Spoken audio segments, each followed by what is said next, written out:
Mechanism वाला, वो वाला बता दो। बता दो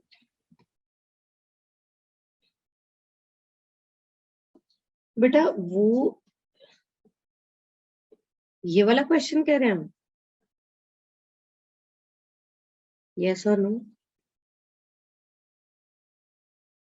बेटा मेरी आवाज आ रही? ये वाला नहीं, जहाँ पे वो मेजर प्रोडक्ट वाला, ये वाला।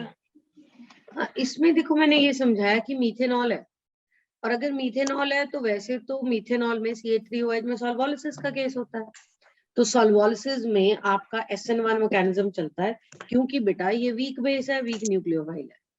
लेकिन यहाँ पे हाई टेम्परेचर भी लिख दिया है, अगर हाई टेम्परेचर है तो वो एलिमिनेशन को सपोर्ट करती है, तो यहाँ एलिमिनेशन चलेगा। लेकिन क्योंकि ये वीक बेस है तो E1 से चलेगा, वीक बेस है तो बेटा बाद में अटैक करने के लिए आएगी ना, बाद में अटैक करेगी तो E1 मैकेनिज्म फॉलो होगा, ठीक है? यस। E1 के लिए क्या करोगे? E1 के लिए कार्बोकेटायन बनाओगे, इट इज लाइक दिस।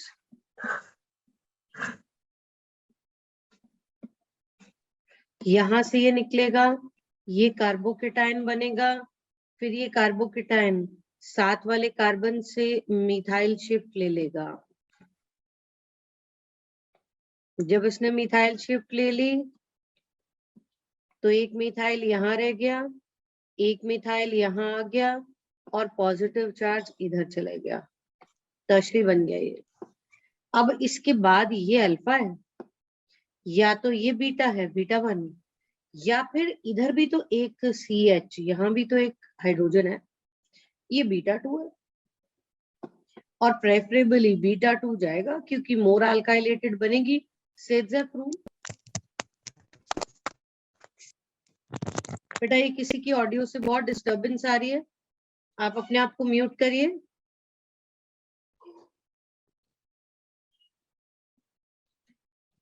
समझ में आ गई मेरी बात बेटे?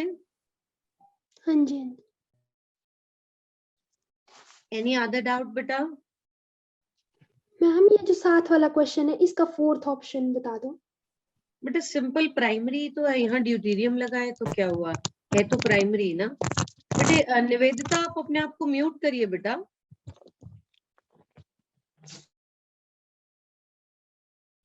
कमिंग बैक बेटे, ये प्राइमरी ही तो है, अगर यहाँ ड्यूटीरियम लग गया तब भी क्या है, ये जिस कार्बन को क्लोरीन लगा है वो कार्बन तो आगे एक ही कार्बन को जुड़ा है, इसलिए ये प्राइमरी है। और प्राइमरी पे OH aqueous, KOH aqueous, NaOH aqueous ऐसे हो गया ना बेटा, तो प्राइमरी पे KOH एक्वस तो जनरली जो है आपका वो SN2 ही चलाएगा, बेशक टेबल से देख लो, टेबल से देख लेते हैं कि प्राइमरी पे KOH एक्वस, ये देखो सॉरी, ये देखो SN2 ही चलेगा यहाँ पे, ठीक है? Okay ma'am. और बताओ जी, किसी को कोई और डाउट बेटे? बोलो। नहीं? RPS कर लिया आप लोगों ने? हाँ ना कुछ तो बोल दिया करो। Yes ma'am. वैसे एक्चुअली 1 RPS अब कंप्लीट हो जानी थी, उसमें किसी को कोई डाउट है? No ma'am. देख लो बेटा फटाफट, RPS 1 अब कंप्लीट हो जानी थी, इसमें किसी को कोई डाउट है? No ma'am. No ma'am. नहीं? चलो बेटा फिर अब हम बढ़ेंगे आगे। हमने कल जो किया वो मेथड्स ऑफ प्रेपरेशन थी एल्काइल हैलाइड्स की, अब एराइल हैलाइड्स की तरफ चलेंगे, और एराइल हैलाइड्स में भी पहले हम केमिकल रिएक्टिविटी पढ़ेंगे, और सबसे पहली कैटेगरी जो है दैट इज SN रिएक्शंस। एक बात बताओ, एराइल हैलाइड्स जो हैं SN रिएक्शंस के लिए मोर रिएक्टिव होते हैं कि लेस रिएक्टिव होते हैं? Less reactive. लेस रिएक्टिव होते हैं, उसके वो 4-5 रीजन थे ना कि वो क्यों लेस रिएक्टिव होते हैं, वही मेन रीजन तो वही है बेटा, पार्शियल डबल बॉन्ड कैरेक्टर होता है। अच्छा, SN रिएक्शन में अटैक करने के लिए किसने आना है? न्यूक्लियोफाइल ने। तो अगर हमारा जो सबस्ट्रेट है जिस पर अटैक होना है, अगर उस पे कोई इलेक्ट्रॉन विड्रॉइंग ग्रुप लगे हुए हैं तो इलेक्ट्रॉन विड्रॉइंग ग्रुप क्या करेंगे, रिएक्टिविटी को बढ़ा देंगे या कम करेंगे बेटे? बढ़ा देंगे। बढ़ा देंगे।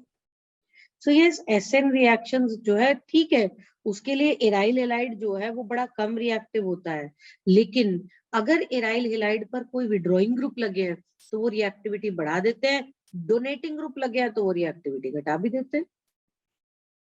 अच्छा, अब एक बात याद करके बताओ, अगर एल्काइल हैलाइड होता था तो जब एसएन रिएक्शन कराते थे एल्काइल हैलाइड में, तो एसएन रिएक्शंस में order of reactivity आइडो bromo chloro फ्लोरो में से सबसे ज्यादा रिएक्टिव कौन सा होता था? आइडो। क्यों, रीजन क्या था उसका?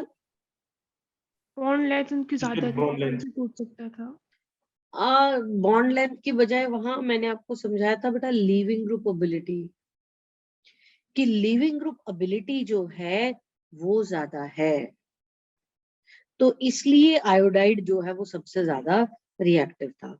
लेकिन यहाँ सेम ऑर्डर नहीं होता, यहाँ पर रिएक्टिविटी का ऑर्डर उल्टा है बेटा, एराइल फ्लोराइड, फिर क्लोराइड, फिर ब्रोमाइड, फिर आयोडाइड।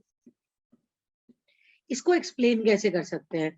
ऐसा है ना, यहाँ पे हेलोजन इतनी आसानी से तो निकलेगा नहीं, क्योंकि हेलोजन और कार्बन का बेटा एआर मींस एराइल, ठीक है, मतलब बेंजीन रिंग कह दो तब भी ठीक है। तो बेटे यहाँ पे हेलोजन इतनी आसानी से तो निकलना नहीं है, क्योंकि बॉन्ड ने partial double bond character acquire कर लिया। तो क्योंकि हेलोजन ने इतनी आसानी से नहीं निकलना, इसीलिए यहाँ पर माइनस आई इफेक्ट डोमिनेंट होता है। अब फ्लोराइड जब लगा है, फ्लोरीन जब लगा है, उसका माइनस आई सबसे ज्यादा होगा, माइनस आई से ये विड्रॉ करेगा। अगर इसका माइनस आई से इसने विड्रॉ किया तो न्यूक्लियोफाइल का अटैक मुश्किल होगा या आसान? आसान। इसीलिए तो ये ज्यादा रिएक्टिव है। तो यहाँ उल्टा ऑर्डर है, इस बात पे ध्यान देना। और हम कह चुके हैं कि एराइल और विनाइल हैलाइड लेस रिएक्टिव होते हैं एसएन के, नॉर्मल कंडीशन में वो एसएन रिएक्शंस दिखाते ही नहीं है, लेकिन एराइल हैलाइड्स एसएन रिएक्शन दिखाते हैं 3 कंडीशंस में। पहली, ड्रास्टिक कंडीशंस। ड्रास्टिक कंडीशन मतलब टेम्परेचर बड़ा हाई कर दो, प्रेशर बड़ा हाई कर दो तो शो करते हैं। और इसमें जो मैकेनिज्म फॉलो होता है, मैकेनिज्म्स करने हैं बेटा, बेंजाइन मैकेनिज्म, अभी आगे करेंगे, ये बेंजाइन मैकेनिज्म से चलता है। दूसरा, अगर आपने ड्रास्टिक कंडीशन नहीं दी तो आप कोई स्ट्रॉन्ग बेस यूज कर लो, ऐसी कोई स्ट्रॉन्ग बेस या अच्छी न्यूक्लियोफाइल जो जल्दी से आके अटैक कर जाए।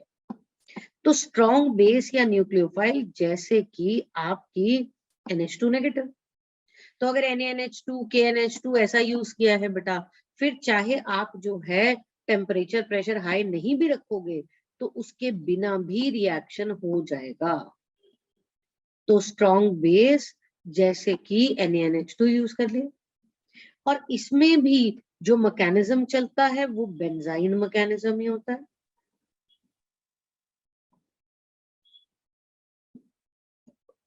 और तीसरा, अगर कोई स्ट्रांगली इलेक्ट्रॉन विड्रॉइंग ग्रुप लगे हो, खासकर जहां हेलोजन लगा है बेंजीन रिंग पे, उसकी ऑर्थो या पैरा पोजीशंस पर स्ट्रांगली इलेक्ट्रॉन विड्रॉइंग ग्रुप लगे हो, तो वो इलेक्ट्रॉन ऐसे खींचेंगे और फिर न्यूक्लियोफाइल का अटैक आसान हो जाएगा।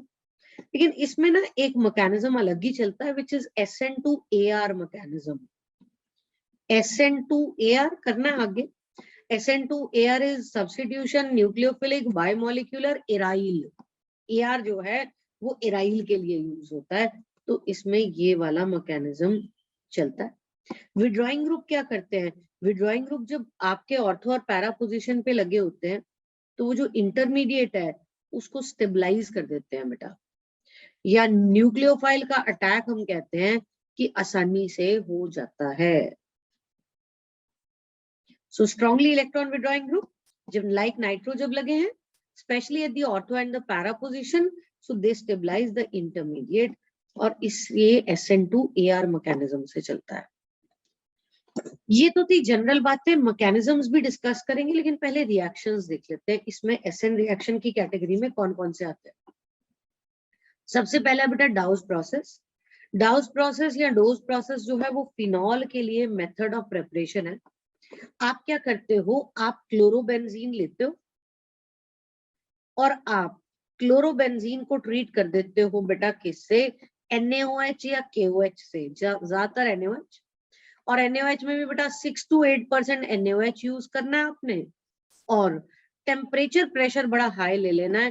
टेम्परेचर जो है आपने 623 केल्विन, प्रेशर 300 एटमॉस्फेयर प्रेशर। देखो रिएक्शन क्या है, ये क्लोरोबेंजीन NaOH लिया 6 to 8%, और आपने जो इसमें टेम्परेचर यूज किया, temperature pressure condition 623 kelvin, 300 atmosphere. अच्छा एक बात बताओ, 3 कंडीशन में हो सकता था SN, इन तीनों में से कौन सी यूज कर रहे हो आप यहाँ डाउस प्रोसेस में? फर्स्ट वाली है ना, हाई टेम्परेचर एंड प्रेशर। बिल्कुल। क्या होगा रिएक्शन, देखो वैसे होना तो यही था कि क्लोरीन हट जाए, उसकी जगह OH लग जाए, लेकिन अगर क्लोरीन हट जाएगा और OH लग जाएगा तो प्रोडक्ट क्या बनेगा, प्रोडक्ट का नाम फिनोल। फिनॉल। अच्छा फिनॉल एसिडिक होता है, और फिनॉल NaOH के साथ जब रिएक्ट करेगा, सोचो ये फिनॉल बन गई PHOH, NaOH पड़ा ही हुआ है क्योंकि तुमने डाला है उसके अंदर। अब ये सोडियम सॉल्ट ऑफ वाटर है, फिनॉल और पानी में से ज्यादा रिएक्टिव कौन सा होता है, ज्यादा एसिडिक चलो कौन सा होता है? पानी। पानी। अरे फिनॉल। एसिडिक कैरेक्टर का रिएक्शन बेटे फिनॉल ज्यादा रिएक्टिव होता है, फिनॉल ज्यादा एसिडिक होता है। या ऐसे सोच लो भी ये एक एसिड था, acid plus base gives what, Salt plus water. हाँ, तो इसमें ना बेटा आपको फिनॉल मिलने की बजाय फिनॉक्साइड मिलती है। वो ऐसा हुआ होगा ना कि फिनॉल बनी होगी, लेकिन क्योंकि रिएक्शन मीडियम में NaOH पड़ा था, उसने NaOH के साथ रिएक्ट करके फिनॉक्साइड बना ली। फिर आप बाद में इसमें डाइल्यूट HCl डालोगे, इसको हाइड्रोलाइज करा लो,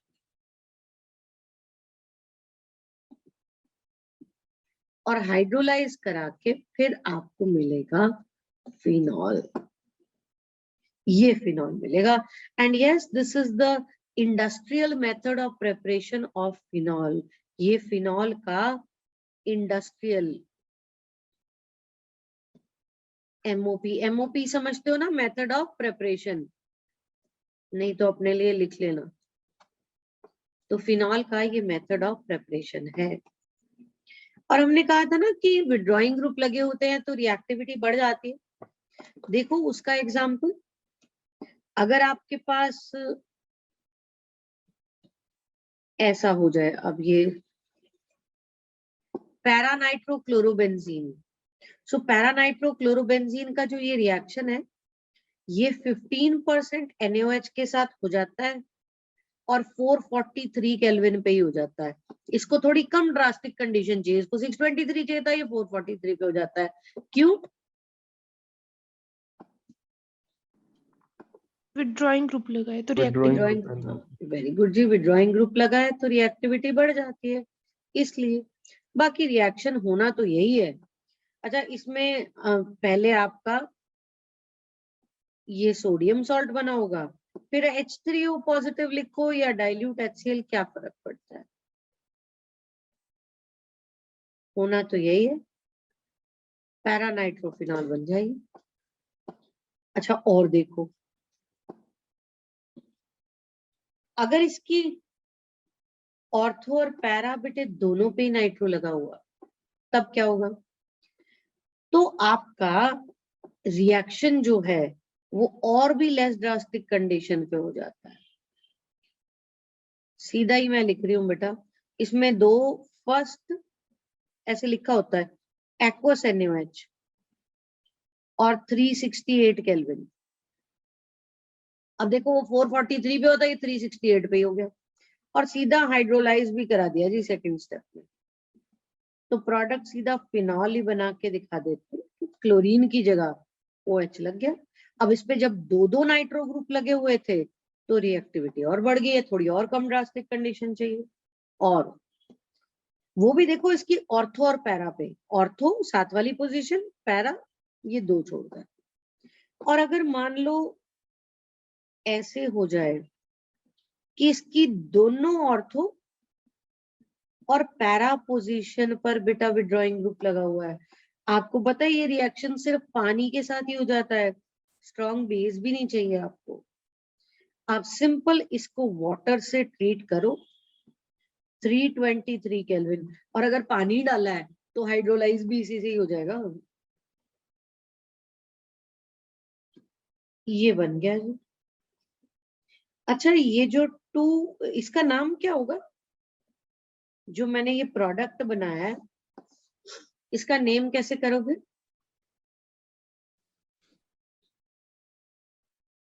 बोलो। 2,4,6 ट्राइनाइट्रो 4,6 phenol 4,6 ट्राइनाइट्रोफिनॉल 2,4,6 ट्राइनाइट्रोफिनॉल। यस, ये 1 इसको दोगे, ये 2, ये 3, ये 4, ये 5 और ये 6। Yes, it is 2,4,6 trinitrophenol. या फिर इसका एक और नाम है बेटा, कॉमन नेम है इसका picric acid.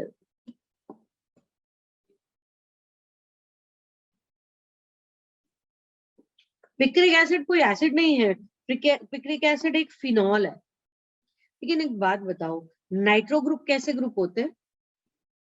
Withdrawing, donating drawing withdrawing और स्ट्रॉन्गली इलेक्ट्रॉन विड्रॉइंग होते हैं ना।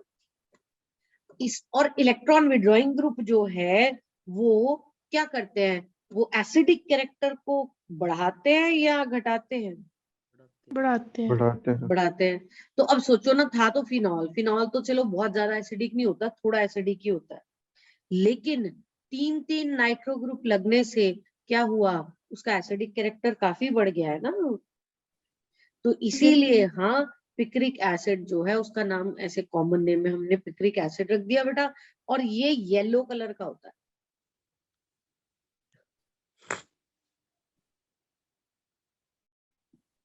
येलो कलर का होता है। समझ में आई मम्मी, मेरी बात? हाँ बोलो। बेस क्यों नहीं ऐड किया थर्ड में?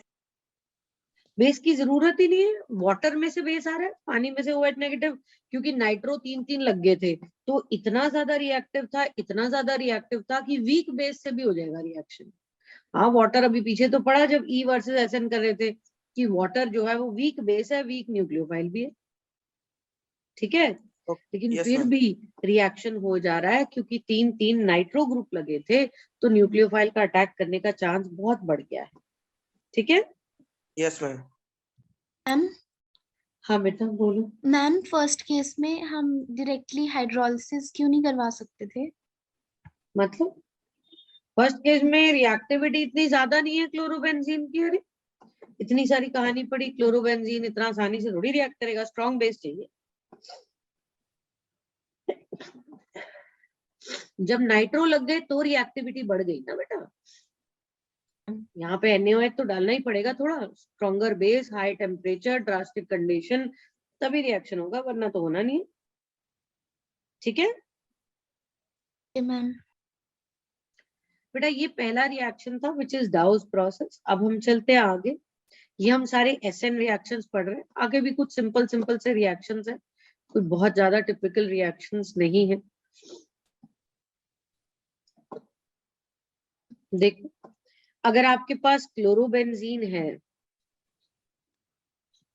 और आप इसको ट्रीट करते हैं बेटे अमोनिया के साथ और साथ में Cu2O, टेम्परेचर थोड़ा हाई लेना पड़ेगा, 475 केल्विन, वही बात है, ड्रास्टिक कंडीशंस तो चाहिए।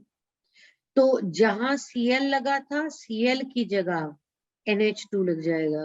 बेंजीन पे NH2, ये क्या कंपाउंड मिल गया जी? नाम? Aniline. Aniline. Very good, this is aniline. और साथ में क्या मिला जी? Cu2Cl2 और साथ में वाटर। अगर बैलेंस कर दूं तो यहां पर 2 अमोनिया चाहिए, फिर ये भी 2 बनेगा, ये भी ट्वाइस यूज होगा, ऐसे। उसके अलावा और क्या है? अगर आप क्लोरोबेंजीन ले लेते हो और आप NaNH2 यूज कर देते हो, NaNH2 लिक्विड अमोनिया बस इसके लिए सॉल्वेंट की तौर पे यूज करते हैं, तो भी एनिलिन बन जाता है। देखो यहाँ पर हमें कोई ड्रास्टिक कंडीशन लेने की जरूरत नहीं पड़ी, क्यों? स्ट्रॉन्ग बेस यूज कर लिया इसलिए। चाहे ये हो या ये है तो एनिलिन है, दोनों में ही एनिलिन बनता है। और अगला केस, अगर हमारे पास क्लोरोबेंजीन है और हम इसको CuCN कॉपर साइनाइड से ट्रीट करते हैं, अगेन हाई टेम्परेचर 475 केल्विन, तो हमारे पास जो मिलती है CN साइनाइड लग जाता है। और फिर साइनाइड के 3 इंपॉर्टेंट रिएक्शंस याद है? Yes ma'am. यस ये वही मैम। तो है कि कंप्लीट हाइड्रोलिसिस। बताओ कंप्लीट हाइड्रोलिसिस से क्या प्रोडक्ट मिलेगा? CW कार्बोक्सिलिक एसिड, बिल्कुल जी। ये COOH। अच्छा, ये जो बेंजीन पे साइनाइड लगा होता है इसका नाम बेंजोनाइट्राइल है। अब इसमें थोड़े कॉमन नेम ही चलते हैं। और ये जो बन गया बेंजीन पे COOH, इसको क्या कहते हो? नहीं, बेंजल्डिहाइड, बेंजल्डिहाइड। ये एल्डिहाइड है, benzoic benzoic acid. Benzoic acid. ये बेंजोइक एसिड बन गया। पार्शियल हाइड्रोलिसिस से क्या मिलता है? Benzaldehyde, acid benzaldehyde. क्या हो गया तुम्हें? अमाइड मिलता है। बेंजल्डिहाइड के पीछे पड़ गए हो। अमाइड, बेटा इसको बोलते हैं बेंजामाइड। कॉमन नेम है ना, बेंजीन के ऊपर अमाइड ग्रुप लगा है तो ये बेंजामाइड होता है। और अगर रिडक्शन करा दें तो रिडक्शन कराने से अमीन मिलता है। लेकिन अमीन देखो CH2NH2, इसका कॉमन नेम तो बता दो क्या होगा? बेंजाइल बेंजाइल अमीन, बिल्कुल जो है ना। देखो इसमें और वो उसमें फर्क देख रहे हो? वो एनिलिन था कि बेंजीन पे सीधा NH2 लगा है, और ये साइड चेन में है तो ये बेंजाइल। बेंजीन पे CH2 ग्रुप वैसे भी बेंजाइल होता है, ये बेंजाइल अमीन बन गया बेटे। समझ में आई मेरी बात? Yes ma'am. तो ये तो थे आपके केमिकल रिएक्शंस एसएन वाले। अब हम इसके मैकेनिज्म्स की बात करेंगे कि मैकेनिज्म मैम क्या होते हैं। बेंजाइन मैकेनिज्म, हाँ जी बेटा बोलो। मैम ये रिएक्शन नहीं समझ में आई, कौन सी रिएक्शन नहीं समझ में आई? ये फोर्थ वाली मैम प्लीज दोबारा बता दो। कुछ नहीं करना ही क्या है बेटा, यहाँ Cl हटा CN लग गया, CuCl नहीं ये बाद में बन गया होगा। ये पहले कर चुके हैं बेटा, पहले वाला भी पढ़ना है ना। ये पार्शियल हाँ हाइड्रोलिसिस, ये कंप्लीट हाइड्रोलिसिस हम साइनाइड में कर चुके हैं। जहां हमने अल्काइल हैलाइड वाली बात की थी वहां साइनाइड के 3 इंपॉर्टेंट रिएक्शंस हम कर चुके हैं। ये देखो, कंप्लीट हाइड्रोलिसिस करते हैं तो कार्बोक्सिलिक एसिड, पार्शियल करते हैं तो अमाइड, रिडक्शन करते हैं तो अमीन। ठीक है, बाकी सारी क्लास को भी समझ में आ रहा है क्योंकि उन्होंने पढ़ा है बेटे। साथ साथ ऑर्गेनिक पढ़नी बहुत जरूरी है, नहीं पढ़ोगे तो ऐसे ही साफ होता जाएगा। और ऑर्गेनिक बेटे बहुत ज्यादा लिंक्ड होती है एक दूसरे से, ठीक है। ठीक है। तो ये वही 3 रिएक्शन है जो हमने बस अल्काइल हैलाइड में किए थे, अब यहाँ एराइल में कर रहे हैं। मैंने रिएजेंट भी नहीं लिखे क्योंकि वहां तो लिख ही दिए। ये देखो, dilute acid, dilute base. Partial hydrolysis के लिए वही कॉन्सेंट्रेटेड सल्फ्यूरिक एसिड यूज करते हो। रिडक्शन में चाहे तो मेंडियस रिडक्शन करा लो। अब बताओ भाई, मेंडियस रिडक्शन के लिए क्या रिएजेंट चाहिए? Sodium ethanol. Very good, sodium ethanol. या फिर कोई दूसरी रिडक्शन करा लो, लिथियम एल्यूमिनियम हाइड्राइड ले लो, या फिर आप हाइड्रोजन निकल ले लो। वो सारे रिएजेंट्स हमने वहां लिखे हुए हैं। Yes ma'am. अब मैकेनिज्म की बात करेंगे। इसमें 2 मेन तरह के मैकेनिज्म है। एक है बेंजाइन मैकेनिज्म बेटा, एक है SN2AR मैकेनिज्म। पहले बेंजाइन मैकेनिज्म की बात करते हैं। बेंजाइन मैकेनिज्म के 2 स्टेप्स होते हैं। पहला स्टेप है एलिमिनेशन, इसी का नाम एलिमिनेशन एडिशन मैकेनिज्म भी है। तो फर्स्ट स्टेप जो है दैट इज एलिमिनेशन।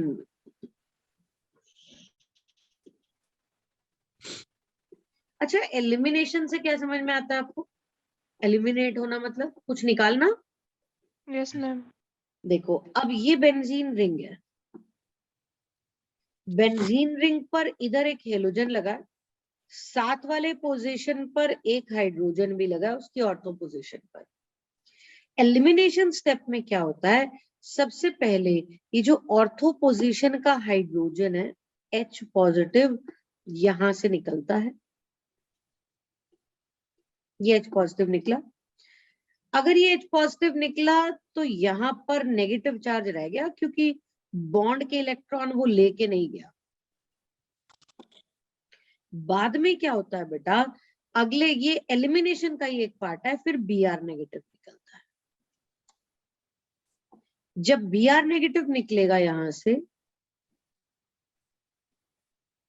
तो आपके पास जो बनेगा, ये जो नेगेटिव चार्ज के इलेक्ट्रॉन्स है ये इधर जाके एक और बॉन्ड बना लेंगे। तो यहाँ पर जो आपके पास मिलेगा कुछ ऐसी चीज मिलेगी।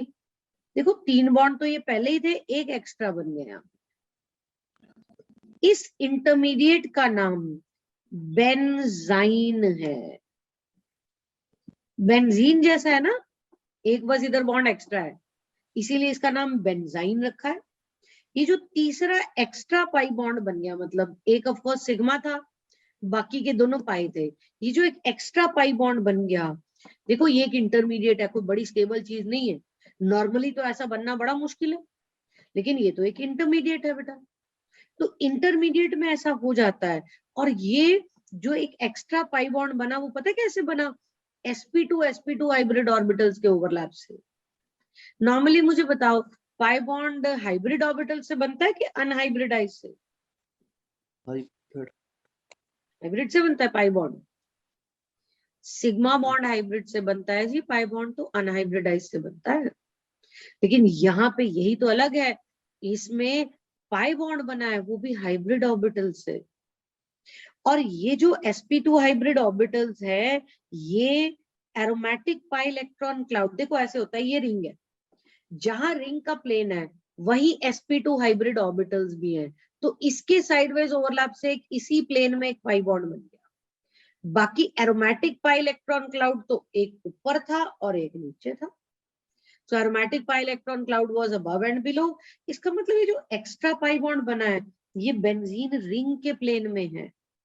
This is in the plane of benzene ring. कि जो ये एडिशनल पाई बॉन्ड बना है, एडिशनल एक्स्ट्रा,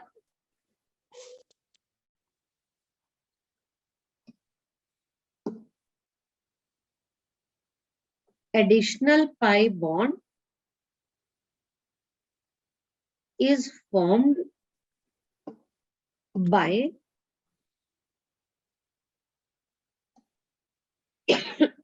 sideways overlap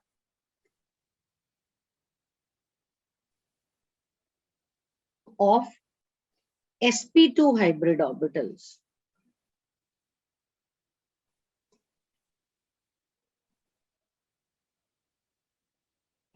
और ये extra pi bond aromatic pi electron cloud का हिस्सा नहीं है, ठीक है?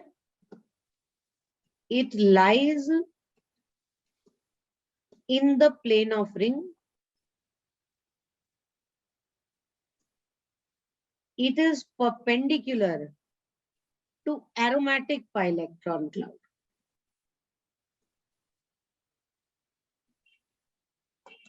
बेटा ये पहला था which is elimination step। अब दूसरे की बात करते हैं, दूसरा है addition step।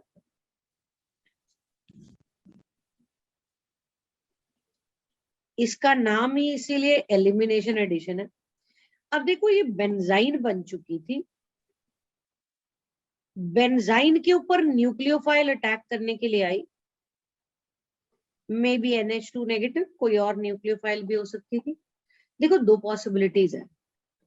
अब होना क्या है कि ये ट्रिपल बॉन्ड ने पोलराइज हो जाना है, एक तरफ NH2 ने अटैक करना है, एक तरफ नेगेटिव चार्ज होता है। अब दोनों पॉसिबिलिटी थी, या तो NH2 इधर लग जाए और नेगेटिव इधर, या NH2 इधर लग जाए और नेगेटिव इधर। बेटे अगर तो यहाँ कोई और सब्स्टिट्यूशन नहीं है तो कोई फर्क ही नहीं पड़ता, दोनों एक ही बात है। लेकिन अगर सोचो ऑलरेडी बेंजीन रिंग में कोई सब्स्टिट्यूएंट हुआ, अभी एग्जांपल्स भी कराऊंगी, तब तो फर्क पड़ेगा ना। इसलिए दोनों चीजें दिखा रही हूँ कि यहाँ पर दोनों पॉसिबिलिटीज है। कौन सी दोनों? या तो नेगेटिव इधर लग जाए और NH2 इधर, या इससे उल्टा कि नेगेटिव इधर लग जाए और NH2 इधर। अब ये दोनों आपके पास बन गए बेटा। इसके बाद क्या होता है, इसके बाद बेसिकली आपके पास इसने H पॉजिटिव ले लेना है। H पॉजिटिव लेगा कहाँ से, यहाँ पे अपना इसका जो नेगेटिव चार्ज है उसको न्यूट्रलाइज करवाने के लिए H पॉजिटिव लेगा। कहाँ से मिलेगा H पॉजिटिव, बेटे जब NH2 नेगेटिव अटैक कर गया तो लिक्विड अमोनिया भी तो सॉल्वेंट के तौर पे डाला था, तो इसको रिएजेंट से मिल जाए तो ठीक है, नहीं तो मीडियम से ले लेगा।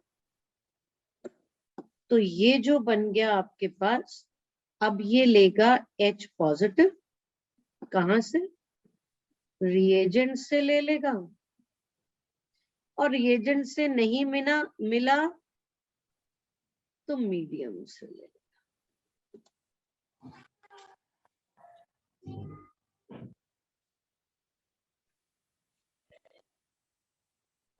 ऐसा बन जाएगा।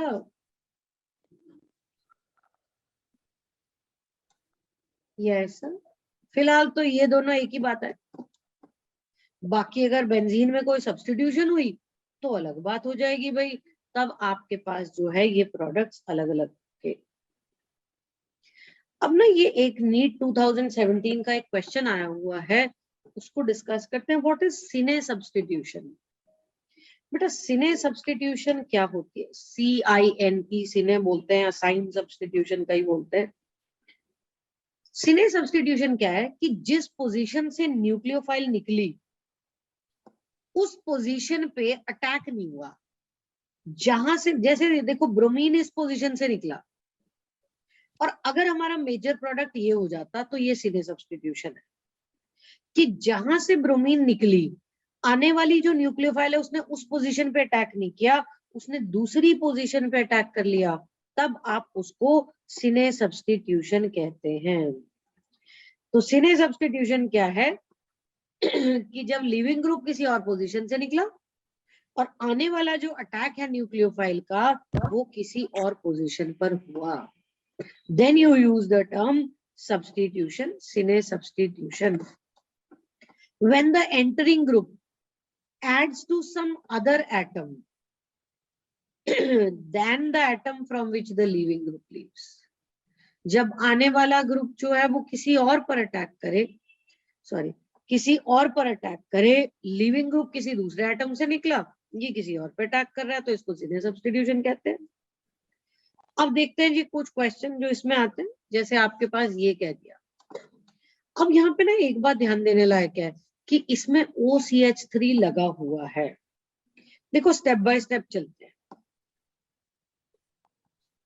इस जैसे क्वेश्चंस को करने के लिए मैकेनिज्म बहुत जरूरी है, उसके बिना नहीं आंसर कर पाएंगे। बेंजाइन मैकेनिज्म में क्या हुआ था, पहले दोबारा सोच लेते हैं। ब्रोमीन निकला, ब्रोमीन की ऑर्थो पोजीशन वाला हाइड्रोजन निकला, इनके बीच में जो बॉन्ड है वो डबल की बजाय ट्रिपल बन गया। अब इस ट्रिपल बॉन्ड वाले पे न्यूक्लियोफाइल का अटैक होगा, या तो इधर न्यूक्लियोफाइल इधर नेगेटिव चार्ज, या इधर न्यूक्लियोफाइल इधर नेगेटिव चार्ज। बाद में जहां जहां नेगेटिव चार्ज है वहां वो H पॉजिटिव लेके न्यूट्रलाइज हो जाएंगे। यही करना है जी यहाँ पे। अच्छा, ब्रोमीन की ऑर्थो से हाइड्रोजन निकलना है, इधर तो है ही नहीं हाइड्रोजन, इस वाली ऑर्थो पे ही है, तो इसमें तो एक ही पॉसिबिलिटी थी। ये लो, मैं सीधा शॉर्टकट में ऐसे दिखा दे। चलो पहले H पॉजिटिव निकला, H पॉजिटिव निकला तो ये बना होगा जी, यहां पर नेगेटिव चार्ज, बाद में Br नेगेटिव भी निकला, ये बन गई बेंजाइन।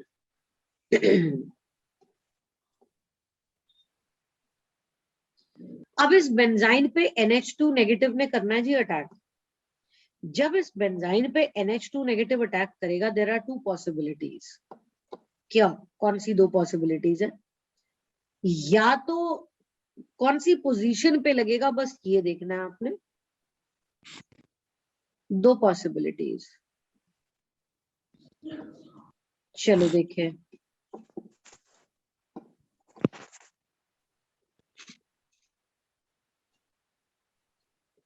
बेटे बेटे या तो ऐसे हो जाएगा कि नेगेटिव चार्ज इधर आ गया और NH2 इधर अटैक कर गया, एक पॉसिबिलिटी। और दूसरी पॉसिबिलिटी इससे उल्टा,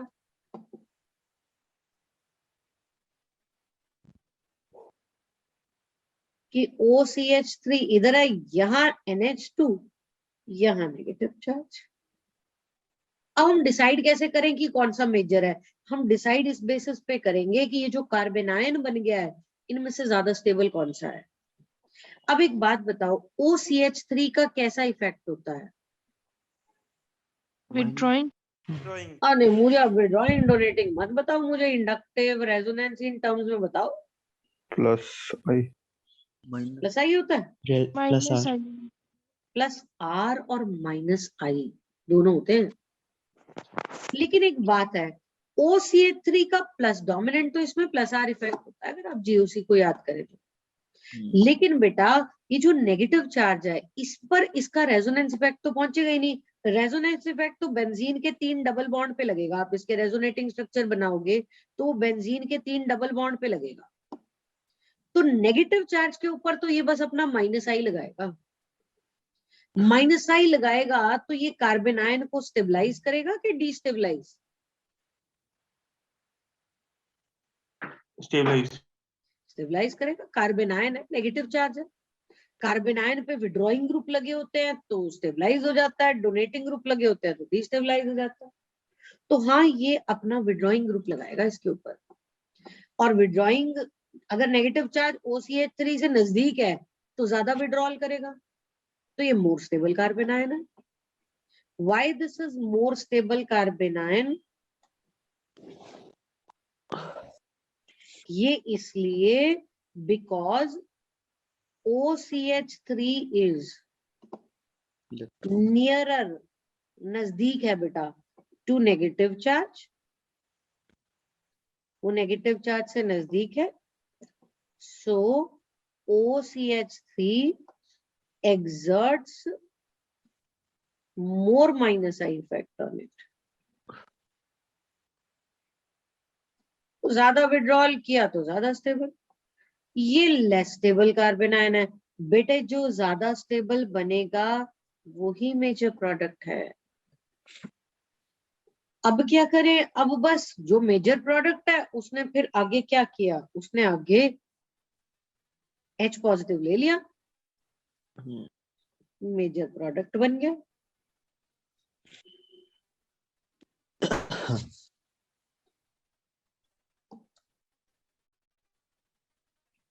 ये बन गया जी हमारा मेजर प्रोडक्ट। अब जरा ध्यान से देखना, जहां से ब्रोमीन निकला क्या वहीं पर NH2 लगा है? No ma'am. क्वेश्चन को और प्रोडक्ट को देखो ना, ये मेजर प्रोडक्ट है, साथ वाले पे लगा है ना। Yes ma'am. तो इज दिस नॉर्मल सब्स्टिट्यूशन और is this cine substitution? Cine substitution.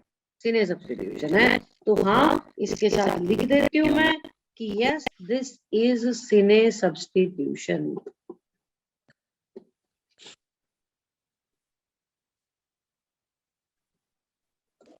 ये मेजर प्रोडक्ट तो यही बना था, मेजर वही होगा जो ज्यादा स्टेबल है। तो हाँ, यहाँ सिने सब्स्टिट्यूशन हो गई है। और देखते हैं बेटा इस पर बेस्ड क्वेश्चन, नीट 2017 का आया हुआ क्वेश्चन। चलो देखिए, ये लो जी, OCH3 और Br। आप पिछले वाला जो किया वहां ब्रोमीन ऑर्थो पे था, यहाँ ब्रोमीन मेटा पे है। और NaNH2A, क्वेश्चन यही था, A and the type of reaction is, कि A क्या है ये भी बताना और रिएक्शन का टाइप कौन सा है वो भी बताना है। ये चारों ऑप्शंस थी हमारे पास। चलो देखें क्या प्रोडक्ट बनेगा, देखते।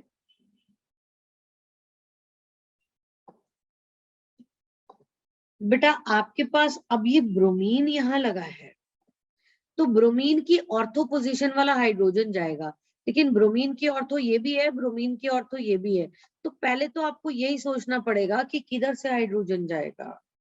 सारी चीजें सोच समझ के ही हम आंसर देंगे। चलो देखें, देयर आर 2 पॉसिबिलिटीज। या तो ऐसा हो जाए कि OCH3 इधर है, ब्रोमीन का इधर वाला हाइड्रोजन जो है वो निकले। अगर ब्रोमीन का इधर वाला हाइड्रोजन निकलेगा तो आप बॉन्ड्स को ऐसे दिखा दीजिए, यहां से H पॉजिटिव निकला अगर, तो ये कार्बन आयन बनेगा। यहां नेगेटिव चार्ज, ये ब्रोमीन, ये OCH3। दूसरी पॉसिबिलिटी भी थी, दूसरी पॉसिबिलिटी ये थी कि इधर लिख दो, दूसरी साइड का हाइड्रोजन निकल जाता, ये वाला, क्योंकि निकलना तो ब्रोमीन की ऑर्थो पोजीशन से ही है। एक सेकंड, फिर हमें डबल बॉन्ड ऐसे दिखाने पड़ेंगे। बेटा अगर यहां से H पॉजिटिव निकलता इधर से, तो आपका ये वाला कार्बन आयन बनता।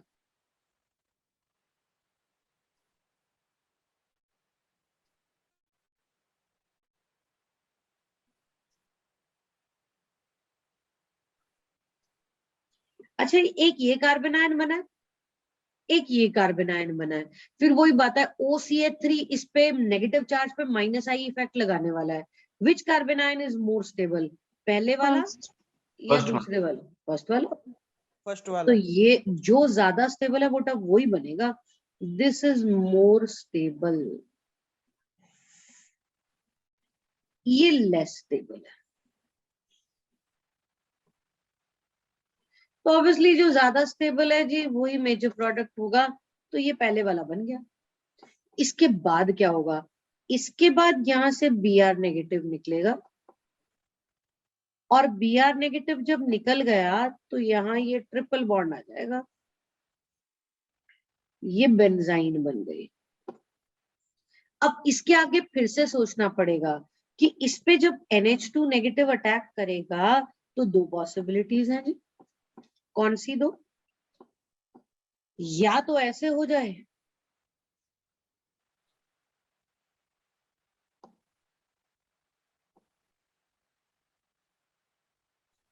या तो ऐसे हो जाए कि इस तरफ NH2 ने अटैक किया, बेटे इस तरफ नेगेटिव चार्ज,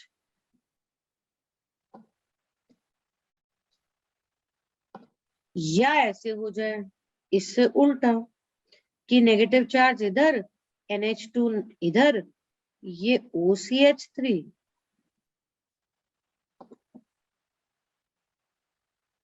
और ये ऐसे। अब बताओ ये ऊपर और नीचे वाले में से ज्यादा स्टेबल कार्बन आयन कौन सा है? नीचे वाला। नीचे वाला। वही बात है ना, नेगेटिव चार्ज OCH3 के नजदीक है, so this is more stable. ये ऊपर वाला लेस स्टेबल है। अब क्या करें, ये जो मोर स्टेबल है उससे ही फाइनल प्रोडक्ट मिलना। फाइनल प्रोडक्ट में तो बस जहां नेगेटिव चार्ज है वहां एक H पॉजिटिव जोड़ दो, बन जाता है प्रोडक्ट। ये आपका मेजर प्रोडक्ट है। अच्छा, जरा क्वेश्चन को दोबारा ध्यान से देखना। ये क्वेश्चन था, is it cine substitution, is it normal substitution? Normal. Normal ही है। जहां से ब्रोमीन निकला, ब्रोमीन मेटा पे था तो वहीं पे NH2 अटैक किया।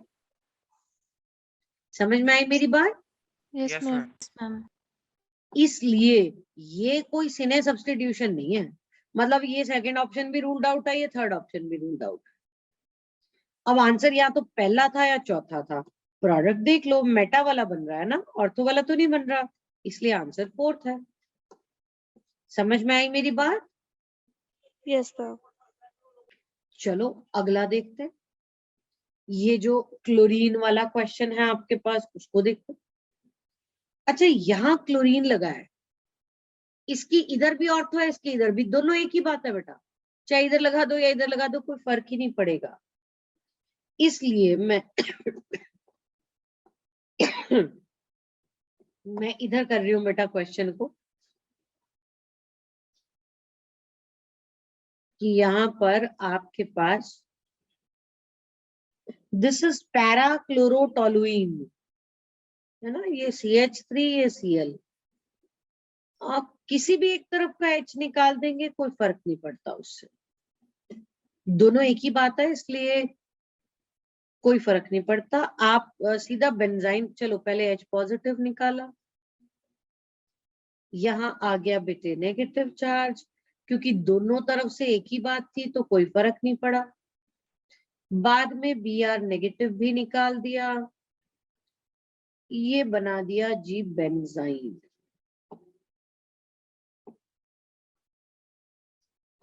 अब इससे आगे सोचना है। अच्छा, अब ये Br भी निकाल दिया यहाँ पे, तभी तो बेंजाइन बनेगी। अच्छा, Cl है मैम। Cl है, कोई बात नहीं, Cl निकाल देते हैं, बेंजाइन बना देंगे। ब्रोमीन है, क्लोरीन है।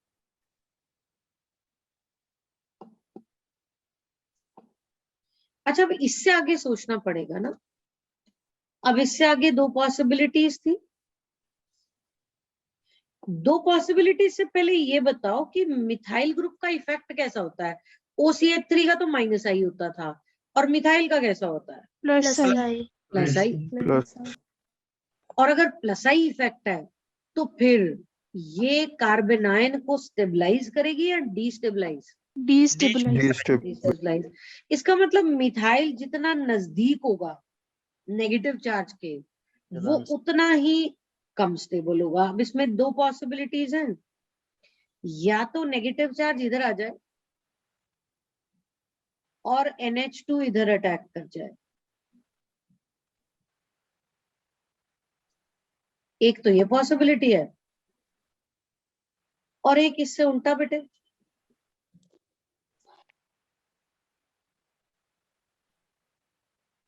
अब बताओ, ये दो कार्बेनायन बने हैं, इनमें से ज्यादा स्टेबल इधर पहले वाला फर्स्ट। या दूसरे वाला?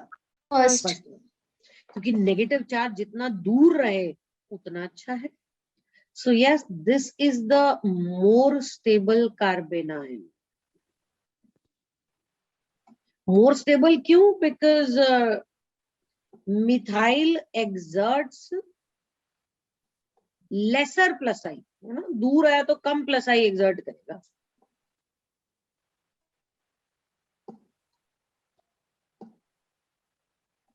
ऑन द नेगेटिव चार्ज, और इसके कंपैरिजन में बेटा ये लेस स्टेबल है। अब क्या करें, जो मोर स्टेबल बन गया बस उसने प्रोटॉन ले लेना और फाइनल प्रोडक्ट बना देना है। ये लो NH2, ये CH3, ये 3 बॉन्ड इंटैक्ट है, ये मेजर प्रोडक्ट है। अब देखना सिने सब्स्टिट्यूशन है कि नॉर्मल? सिने सब्स्टिट्यूशन है। पैरा से गया था, और आप शुरू जो है आपने पैरा से किया था, लेकिन मेजर प्रोडक्ट जो है वो मेटा वाला है, तो हाँ, दिस इज सिने सब्स्टिट्यूशन।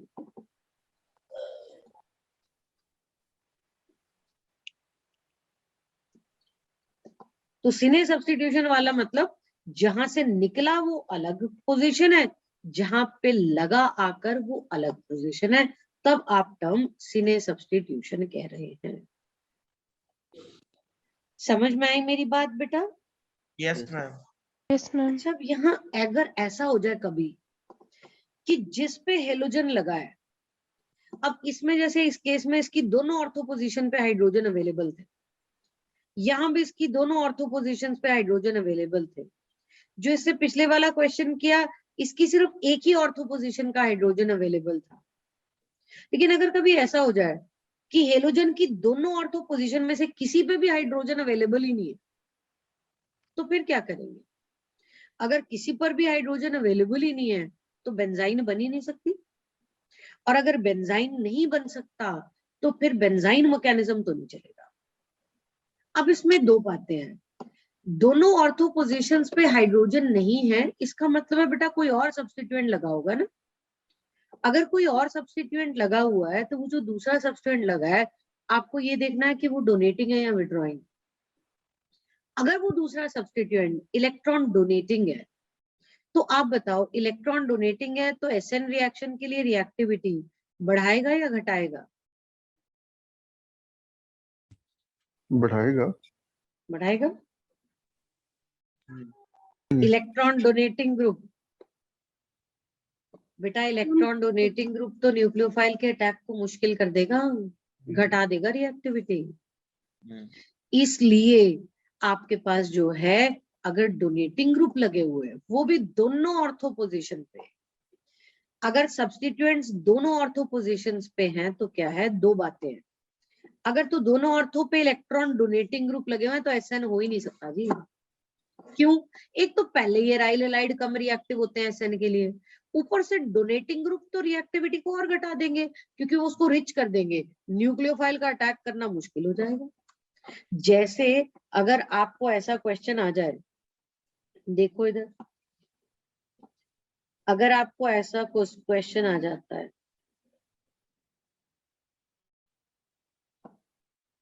ये अब इसकी दोनों ऑर्थो पोजीशन ब्लॉक्ड और वो भी डोनेटिंग ग्रुप लगे हुए हैं, इसको आप NaNH2 से ट्रीट करते हो तो देयर इज नो रिएक्शन। तो अगर दोनों डोनेटिंग ग्रुप लगे हैं बेटा रिएक्शन ही नहीं होगा, लेकिन अगर दोनों विड्रॉइंग ग्रुप लगे हैं तो विड्रॉइंग ग्रुप रिएक्टिविटी को बढ़ा देते हैं तो रिएक्शन हो जाएगा, लेकिन बेंजाइन मैकेनिज्म नहीं चल सकता क्योंकि बेंजाइन तो बनेगी नहीं। फिर वहां पर चलता है SN2AR मैकेनिज्म, अभी वही डिस्कस करना। क्या रिएक्शन कैसे होगा, जैसे आपके पास ये क्लोरीन लगा था और इसकी दोनों ऑर्थो पोजीशन पर नाइट्रो लग गए, तो हाँ रिएक्शन हो जाएगा आराम से। क्लोरीन की जगह पर आपका NH2 ग्रुप लग जाएगा, ये लग जाएगा। अब SN2AR मैकेनिज्म क्या है? ये बेंजाइन मैकेनिज्म से अलग है बेटा, इसका नाम उससे उल्टा है। वो एलिमिनेशन एडिशन था, ये एडिशन एलिमिनेशन है। वहां पहले एलिमिनेशन होती थी, बाद में न्यूक्लियोफाइल अटैक करती थी, ये इससे उल्टा है। यहाँ पहले न्यूक्लियोफाइल अटैक करेगी, बाद में एलिमिनेशन होगी। वैसे भी ये तब चलता है जब विड्रॉइंग ग्रुप लगे हैं। विड्रॉइंग ग्रुप न्यूक्लियोफाइल के अटैक को आसान कर देते हैं। जैसे कंसिडर दिस कंपाउंड कि ये क्लोरीन लगा है और इस पे तीन पोजीशन पे नाइट्रो लगे हैं, ऑर्थो मेटा पैरा सब पे। अब नाइट्रो इतना विड्रॉइंग ग्रुप लगे हैं तीन, तो जब न्यूक्लियोफाइल अटैक करने के लिए आती है तो क्या होता है, यहां से ये पाई बॉन्ड पोलराइज कर जाएगा, इस कार्बन पे आएगा पॉजिटिव चार्ज, जिस पे पॉजिटिव चार्ज आएगा उस पे न्यूक्लियोफाइल अटैक कर जाएगी। ये न्यूक्लियोफाइल ने इस पे अटैक कर दिया और यही इसका एडिशन स्टेप है और इसका स्लो स्टेप भी यही है।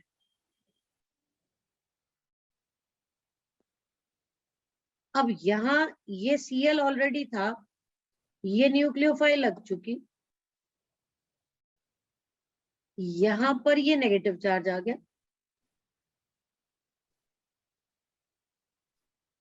बाकी के बॉन्ड्स उसी तरह से पड़े हैं। ये अब कार्बेनाइन बन गया। ये कार्बेनाइन बहुत ज्यादा स्टेबल है। क्यों?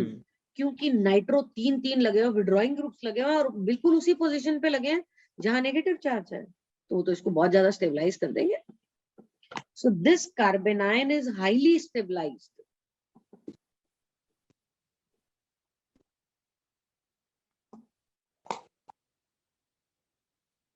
बहुत ज्यादा स्टेबलाइज्ड है due to -I and -R effect, दोनों ही विड्रॉइंग इफेक्ट होते हैं इसके। of NO2 groups. बहुत ज्यादा इन्होंने विड्रॉ कर लिया। अब क्या होता है लास्ट में फिर यहां से Cl नेगेटिव निकलता है। ये Cl नेगेटिव बॉन्ड के इलेक्ट्रॉन्स लेकर जाएगा, ये नेगेटिव चार्ज के इलेक्ट्रॉन इधर वापस आ जाएंगे और हमारे पास जो बनेगा, ये यहां से क्लोराइड आयन निकाल दिया हमने, ये न्यूक्लियोफाइल यहां लग गई, 3 नाइट्रो ग्रुप भी लगे हुए हैं और ये बेंजीन रिंग के तीनों बॉन्ड्स वापस आ गए। This is basically elimination step. पहले एडिशन हुई थी, ये बाद में elimination, and elimination is the fast step, वो इसका फास्ट स्टेप है। ये SN2AR मैकेनिज्म है।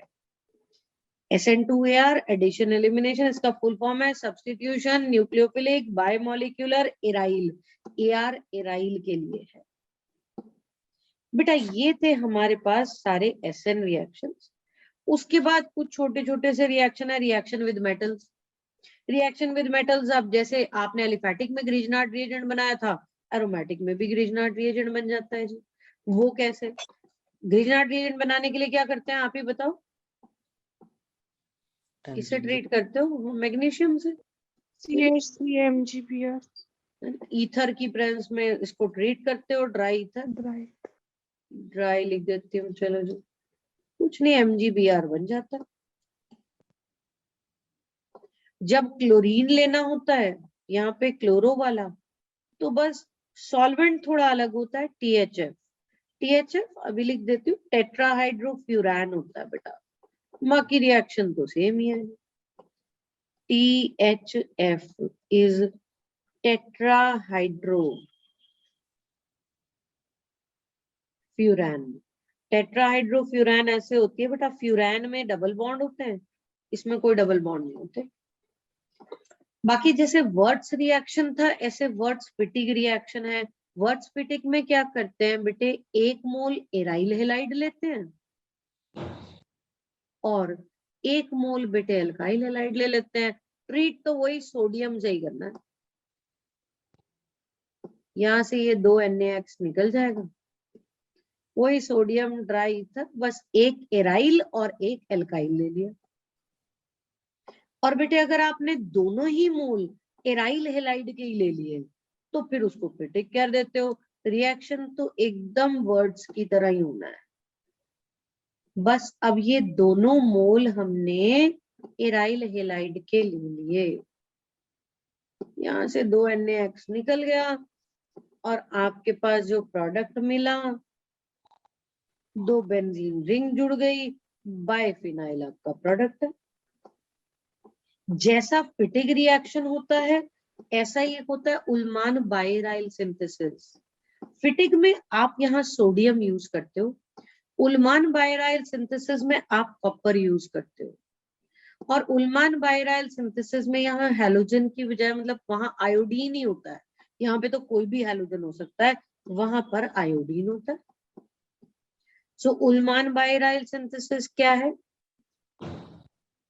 ये आइडोबेंजीन, ये कॉपर पाउडर,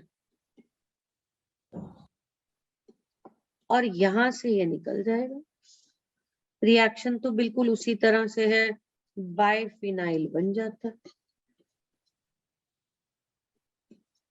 बाकी रिडक्शन हम पहले कर चुके हैं बेंजीन वाले चैप्टर में, कि अगर क्लोरोबेंजीन होती है और हम इसको निकल एल्यूमिनियम एलॉय, ये बेंजीन की मेथड ऑफ प्रेपरेशन थी। निकल एल्यूमिनियम एलॉय NaOH बेटा हाइड्रोजन राने निकल होता है, तो इससे बेंजीन मिल जाती है, साथ में HCl। अच्छा, इनके SE reactions, SE electrophilic substitution, अब थोड़ा याद करके बताना, डायरेक्टिव इन्फ्लुएंस कैसी होती है हैलोजेंस की? ऑर्थोपैरा। ऑर्थोपैरा। और एक्टिवेटिंग, डीएक्टिवेटिंग? अच्छा चलो ये छोड़ो, ये बताओ इसका माइनस आई Activating. इफेक्ट होता है कि प्लस आई? माइनस माइनस और रेजोनेंस में कौन सा होता है? Plus R minus R, plus R. Plus R. और ये अकेला ऐसा केस होता है ना जिसमें minus I greater than plus R effect है। Yes ma'am. So they are deactivating but ortho-para-directing.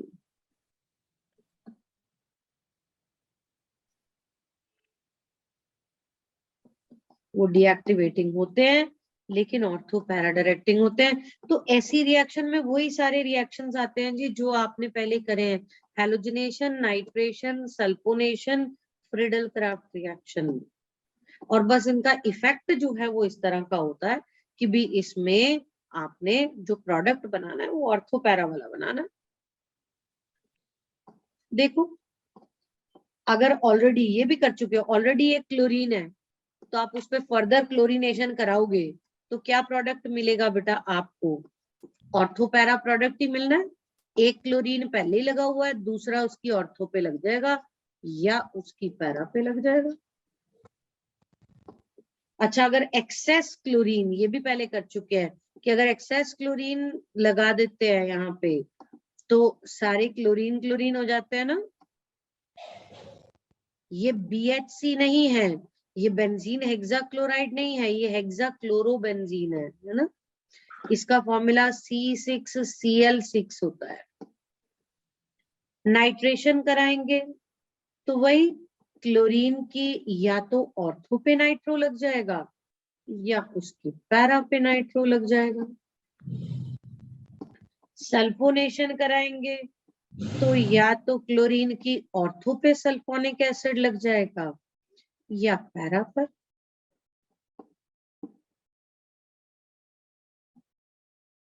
Friedel Crafts alkylation में भी ऐसे ही है कि ऑर्थो पर एल्काइल ग्रुप या पैरा पर। ये रिएक्शन तो वही है ना बेटा जो बेंजीन में किए ही हुए हैं।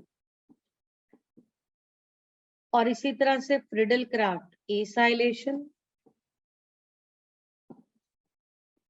कि या तो ऑर्थो पर या पैरा पर। ये आपके SE रिएक्शंस थे, इलेक्ट्रोफिलिक सब्स्टिट्यूशन। समझ में आई मेरी बात? Yes ma'am.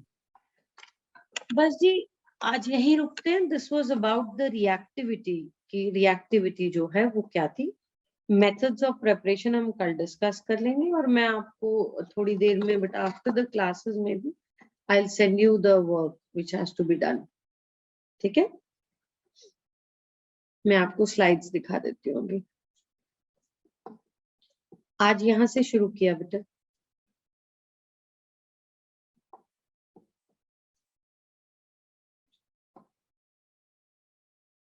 अच्छा कल ना अपने साथ अपनी नोट्स कॉपी भी लेकर बैठना और साथ ही साथ अपने साइनॉप्सिस भी लेकर बैठना बेटा, बिकॉज फिजिकल प्रॉपर्टीज, वो टाइप ऑफ हैलोजेंस वगैरह वो हमने कल डिस्कस करने हैं। सो कल मोस्ट प्रोबेबली हम ये एल्काइल एराइल वाला चैप्टर वाइंड अप कर देंगे बेटा, क्योंकि इस बार अब इस टेस्ट में एल्काइल एराइल वाला भी आ रहा है और साथ साथ में आपका जो है वो भी आ रहा है एल्कोहल्स की मेथड्स ऑफ प्रिपरेशन, तो वो भी इसी टेस्ट में आना है।